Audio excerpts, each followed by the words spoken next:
Welcome to the Traveler's Blueprint. Start designing your next adventure. Welcome, TTB community. I am Bob Demena, and here with me, as always, is the very constructive Elliot Shibley. Thank you, Bob. All right, before we get into the episode, I have some very, very exciting news, and we're just going to try to run through these things that we've been working on very diligently throughout this quarantine. And one of them is our website. And if you go to our website, we have changed it up a little bit. We now have a subscribe where you can actually put in your email, your name, and you get a weekly newsletter with all the information related to our latest episode, our next week's episode, and a past episode that we have thrown in there for you to remember. Also, if you subscribe, we will give you a travel cheat sheet. I'm pretty sure I just swore, but that's okay. A travel cheat sheet that Bob has diligently put together, and it encompasses a lot of simple items from airlines to lodging to restaurants, and it just kind of gives you a great overview prior to your trip. Also, we have added a consulting services page, which you can either use or you can share with your friends and family if they're looking to plan a trip. There are a few things offered. One of them is one private session, or you can get 4 private sessions. There's more information on the website if you would like to look into it. In addition to that, we are working on an ebook that will expand greatly on the travel cheat sheet. Additionally, there's travel gear that you can purchase through Amazon that Bob and I have used or would really love to use. And if you purchase through our website, we get a small amount of the commission, and that goes to helping us produce the podcast. And lastly, all right, 2 more items and then I'm done.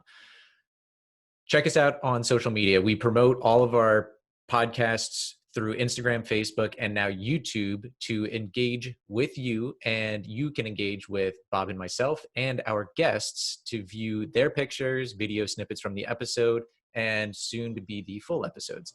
And that's Traveler's Blueprint, right? So that's our Instagram handle, that's our Facebook handle. So jump on that and you'll see pictures that correspond with the episodes that you enjoy.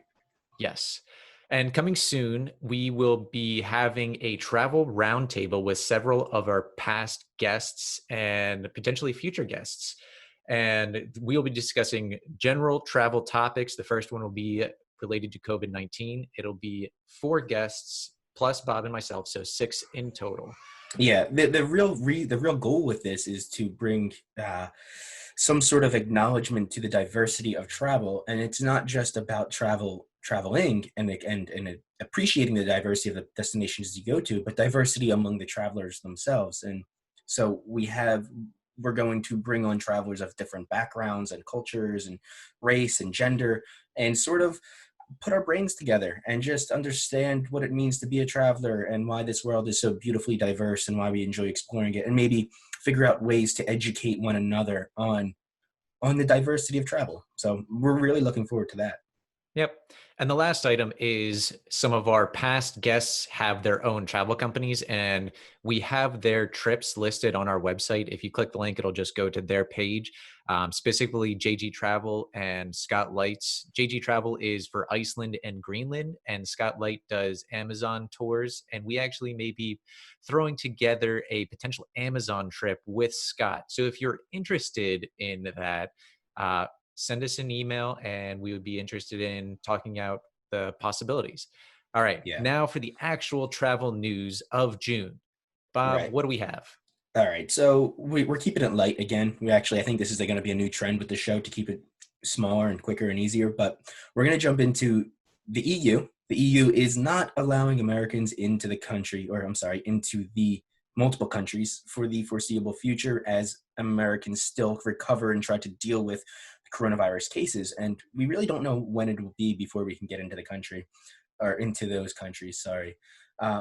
2 women from the UK are the first 2 cases of coronavirus in New Zealand after the country essentially squashed the virus. And so we're going to take a look at that and explore how that happened.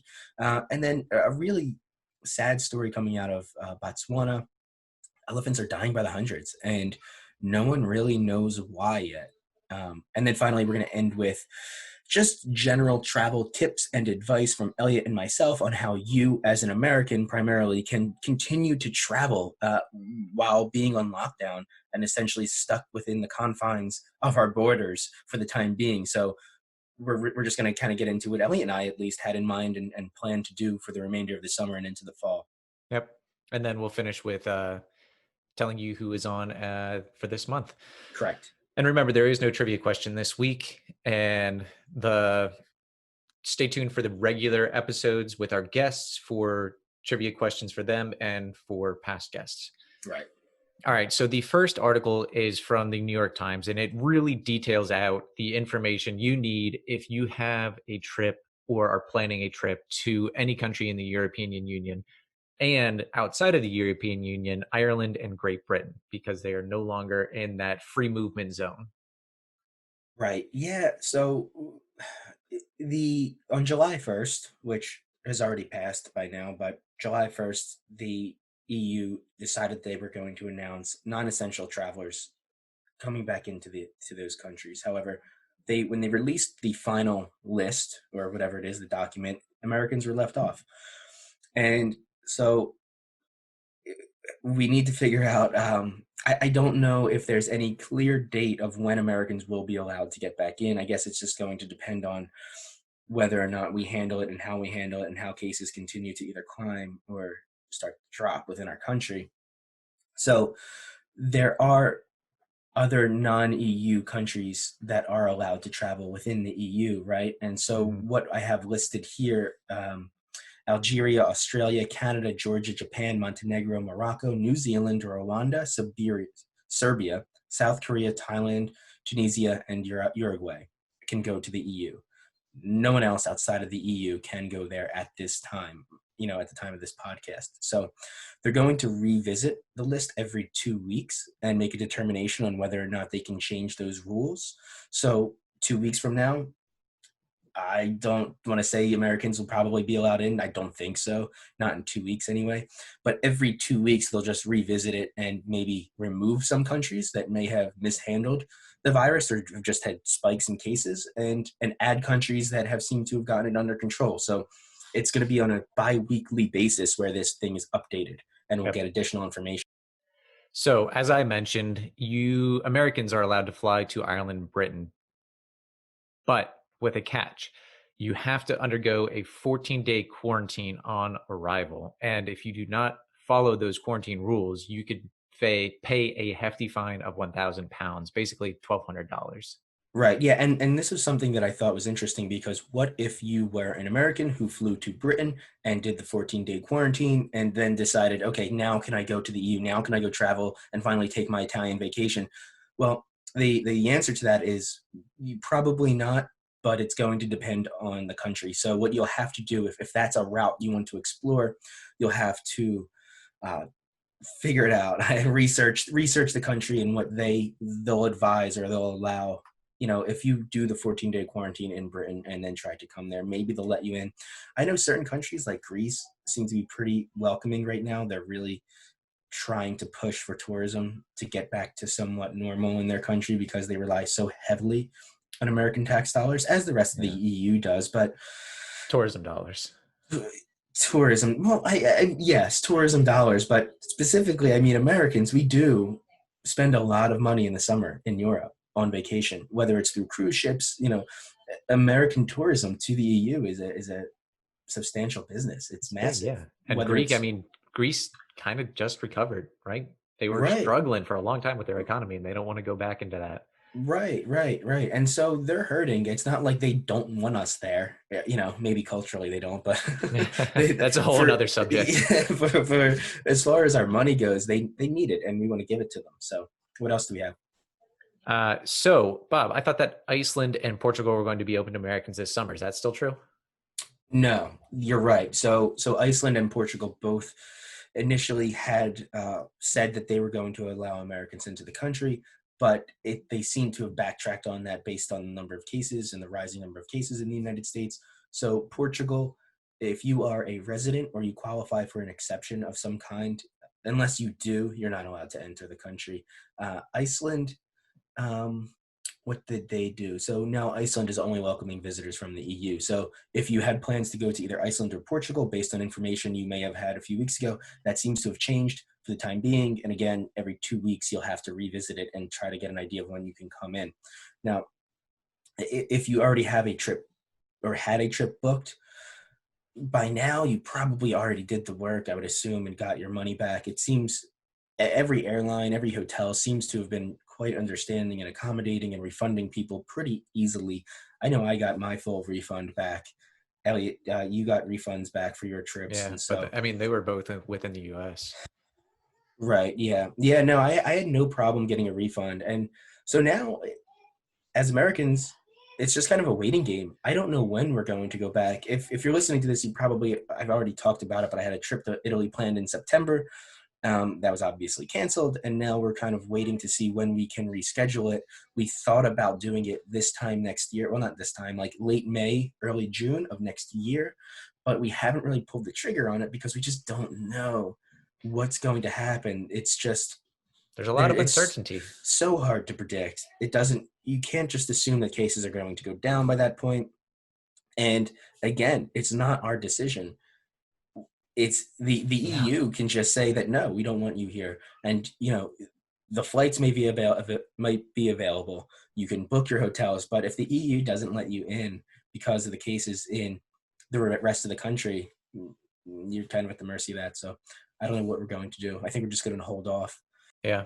And then, I mean, take the time you have planned and travel within the United States. Yeah, we're going to get into that actually towards the end of this. That's how I think we're going to wrap up is tips and tricks on what we've done with our research on how you can still travel and explore and learn and feed that travel bug that you have. So why don't you get into the next article on New Zealand? Yeah. So in mid-June, there were the first 2 cases of the coronavirus for 24 days. So that was the first 2 new cases in over 3 weeks.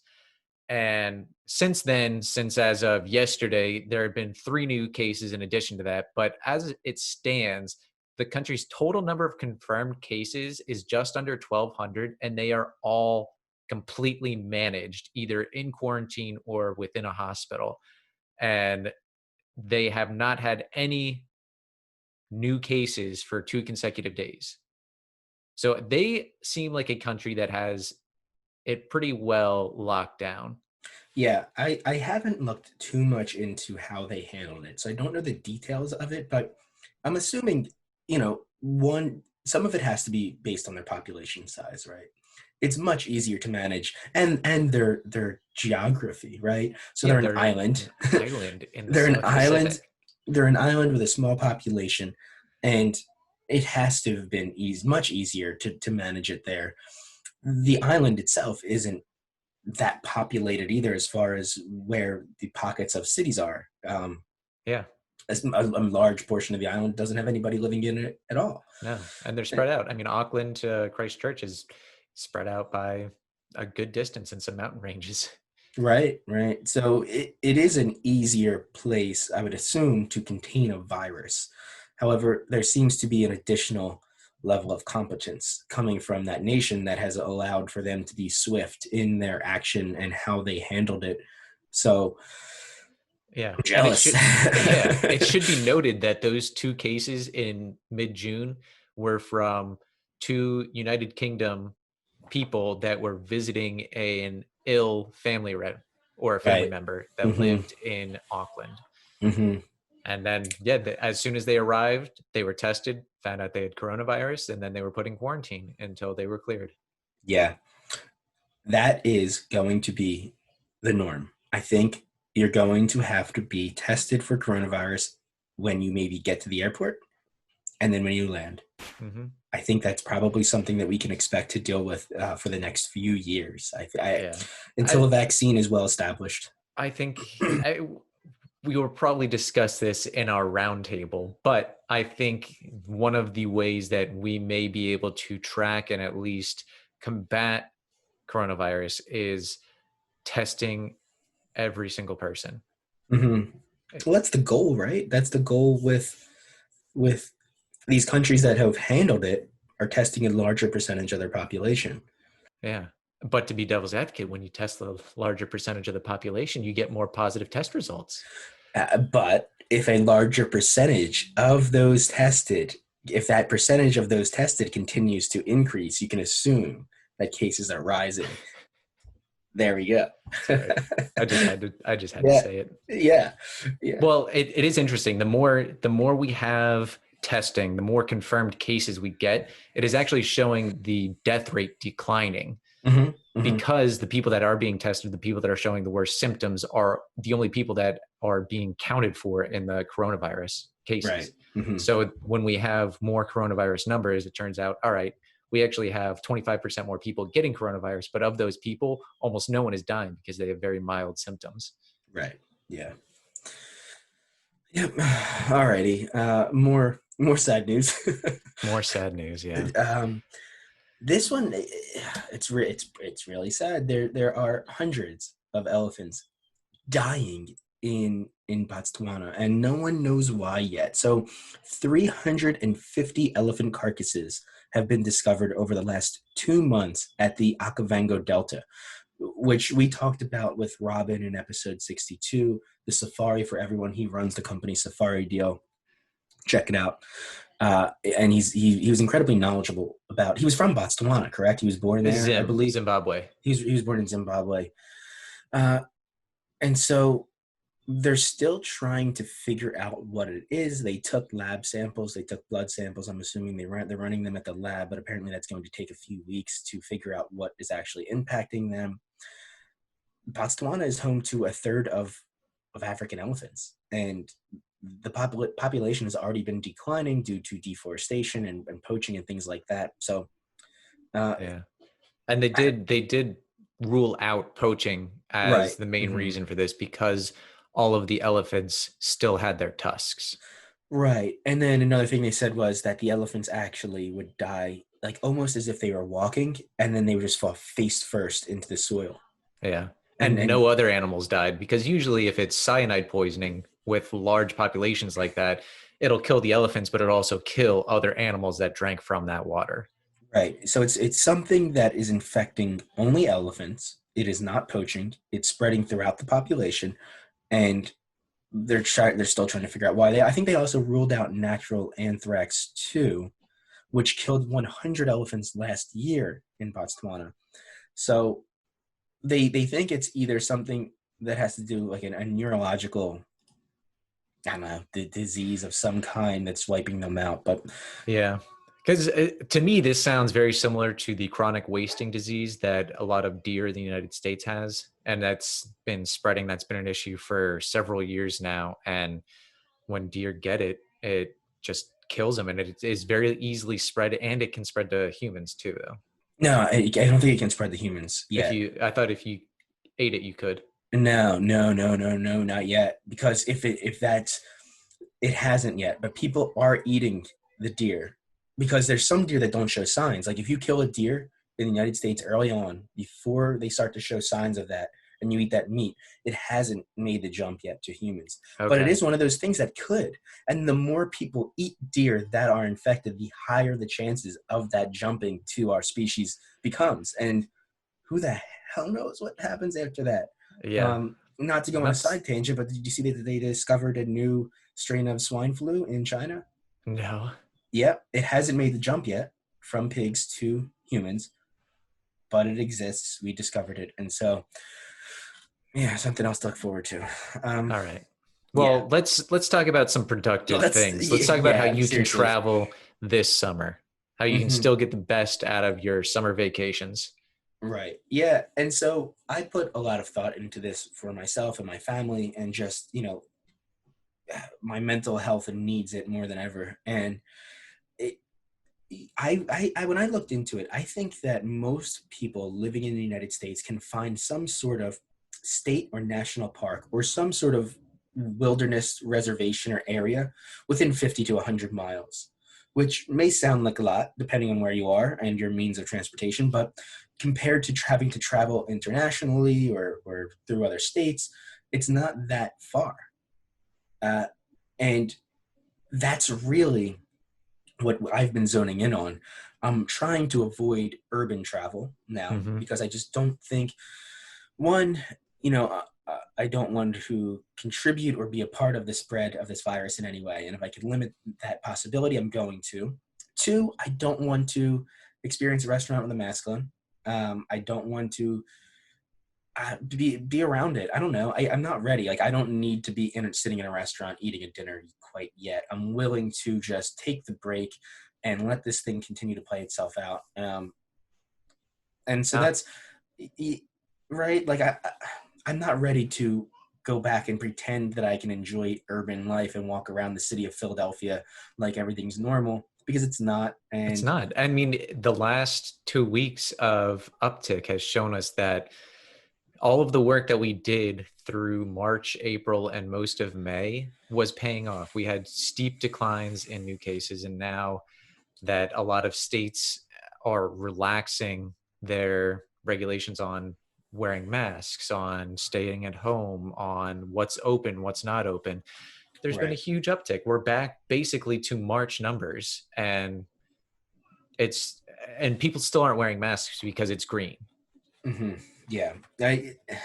So I've been avoiding looking into urban places. So what I've been trying to do is fill the time off I have that I had planned for Italy with a new vacation. And what we did, my wife and I did, was we started to look into the wilderness areas surrounding us, all the way up from Maine down to about South Carolina, and kind of calculated how far a drive would be. And based on that information, we started um, picking where we could stay. So some of the places that we were noting were, up and we can go into Vermont and get a beautiful cabin out there. We can go to Maine.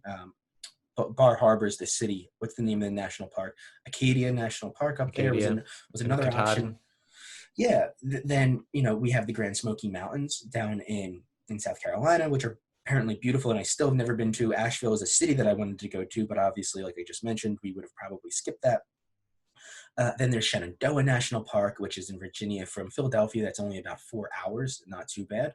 And then even closer than that, we have the Poconos, which are a huge travel destination, somewhere that you can get a decent cabin. There's good hiking, so there are options available. Again, there's rivers. You can go kayaking, you can go biking, and you can just kind of get a feel for being outside. I think, however, what we're going to settle on are going to be the Finger Lakes. Elliot, you might come, right? Yeah, You and yeah, Amanda we're might come. interested. So I think we're going to end up getting a cabin up there. We're going to have a view of the lake. We are hopefully going to have a cabin with a hot tub. Finger Lakes are obviously known for the wineries, so we'll just go and we'll grab a ton of wine and we'll maybe grab some If they're food. open. Yeah. I mean, hopefully they're at least open for sale, right? Yeah, So I would assume that they are for pickup, for bottle pickup. hopefully. So the idea would be to get a cabin, go grab some wine, maybe grab, I don't know, local food of some kind, maybe go to the grocery store. And instead of having a vacation that we're going out and experiencing a new culture, we're just going to focus on sort of an internal break where we remove ourselves from what we've been doing, from the scenery that we've had in our homes, and sort of just disconnect. And that's the idea of this year's vacation. That will be the vacation of 2020. It will be a disconnect from the world rather than our normal experience where we go and try to divulge in the world in some way. So, Yeah. Well, and yeah. you and I took a kayaking trip 2 weeks ago, and Right. Yeah. I think it's a matter of if you and your family, like your close family, the people that you're in your house with all the time, are able to take a trip. If you live alone, finding a close friend that you feel very comfortable with that doesn't live too far away, and setting aside time to do an outdoor activity. Obviously, you're not going to do an indoor activity because it is easier. It is not as easy to stay distant, and it is known to transmit the coronavirus easier. Right. Yeah. I think outdoor is key, especially if you're going to meet with people that you don't normally hang out with. Elliot and I did a kayaking trip, and he didn't put enough planning into it, and we ended up I didn't.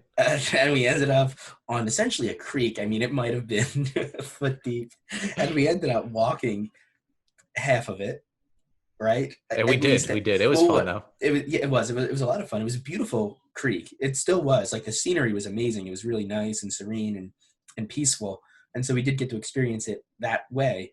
But we had this plan to kayak 7 miles, right? Was it 7 miles? Yeah, total? 7 miles, about 3 hours. We got into the water and maybe made it 200 100 feet. Yeah, 200 feet. And we had to get out and carry the kayak and, walk through the stream. And we ended up having to do that over and over again. We maybe made it a quarter of the way before we had to call it quits, grab the kayak, hike out with it, call an Uber, and call it a day. So we just planned to go back out to the same area, but to an actual river that we discovered after we finished, where we're going to kayak. Now, I think it should be noted, since Bob threw me under the bus at the beginning, that he was the one that wanted to do this creek. I had suggested a much larger one, and he's like, no, I don't want to be in an urban area. Well, you suggested the Schuylkill, which would have been, you're right, it would have been a better body of water because there was water in the body compared to where we tried. However, yeah, it was I wanted to kind of get into nature a little bit more, whereas the Schuylkill River, if you're familiar with the area, is the river that cuts along the western side of Philadelphia. And even where we were, sort of has industry kind of running along the side of it. It's not a very... In places. Yeah. We were going to be going... Really nice. We were going by Valley Forge. A lot of highway overpasses. It's a congested area, right? I mean, even through Valley Forge, it's still a heavily trafficked area. And so in my mind, I wanted to get away from that. And so I picked this place on Google Earth without really looking into the depth of the water or really understanding the water body.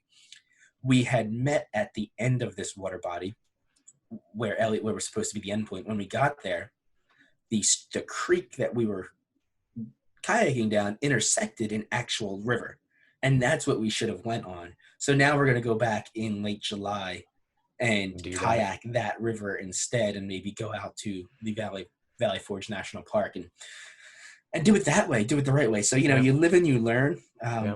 This is why planning is so important. It is. But one of our other trips, we're going to be going up to Cherry Springs State Park. And if you recall, I believe it was episode 76 with Valerie, where she talked all about astrotourism. And Cherry Springs State Park is in northern Pennsylvania, and it has one of the best viewing areas for dark skies in the United States.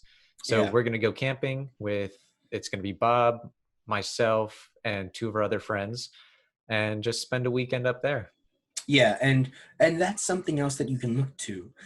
For traveling, what we learned when we talked to Valerie was, you can look up and wonder and be awestruck and try to make sense of the universe and the stars. And that's one of the stars don't have coronavirus. No, you can look at them all day. And so, or no, all night, actually. All night. So, so it's just one other option that you have for traveling, go to a park like that and just, I don't know, decompress. Take 2020 to decompress because one, you don't really have any other options. And so check the wildlife out. If you're not into it, if you're not a big national park explorer, if you're not a big hiker, biker, now's the time to try it. I don't know. I think a lot of people would be shocked by how much they can enjoy being out in the woods and not having to do anything else other than be present in the wilderness. Yeah. So stargazing, fishing, kayaking, mountain biking, they're all things that you could give it, try. Yeah. All right, Bob, who do we have on this month? Okay, coming up first, after this podcast airs the following week, we will start with Joshua. He is the travel entrepreneur. He created this platform called Biggers World. His name is Joshua Biggers, and he is all about growing travel content and creating travel content from blogging to just online content in general. He's all over the place, and it was a really interesting conversation. Blogging, vlogging, tips, books, everything. Oh yeah, he has ebooks and everything. So just a ton of content to check out and absorb.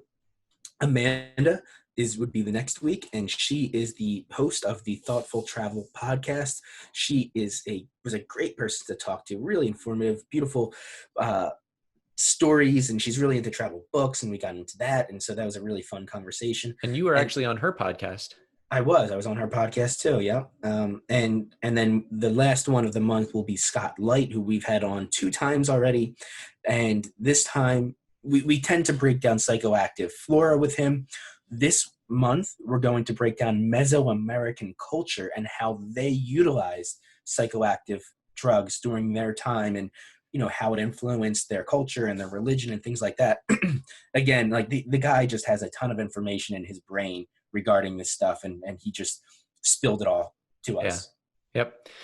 So thank you very, very much for listening to our Travel Bites episode. To every one of our listeners, you are our biggest advocate, and we appreciate every single one of you. And yes, that means you, Emily, Matt, Andrea, Sarah, Mike, Ant, Scott, and Peter. You know who you are. Please share this with your friends and family. It means a lot to us, and thank you. While you're at it, would you please take a quick minute to leave a review on iTunes or any other podcasting platform? Yeah. And Can I add to that? you can, yes. Reviews are so important, because when we reach out to like bigger guests, these guests with millions of followers on Instagram and these established travel companies, we reach out to them, and what they do is they check our social media and they check our reviews, they check our ratings on iTunes. And so by having better reviews and more reviews, we get these guests much easier. They're more willing to come on our show because it seems to be more worth their time to do so. So if you're listening to this and you haven't rated our podcast yet, or you're not following us on social media yet, please do. I mean, it's simple to do. And if you enjoy the content, hopefully you're willing to do that. And, it's not no money out of your pocket or anything. And it really goes a long way in helping us create the content that we really genuinely enjoy creating. It does. And yeah, check out our YouTube content. We have over 100 videos now, from our audiograms to video snippets and just tidbits of our episodes, and a new, as I mentioned in the intro, beautiful website. So stay safe, stay healthy, and tune in next week.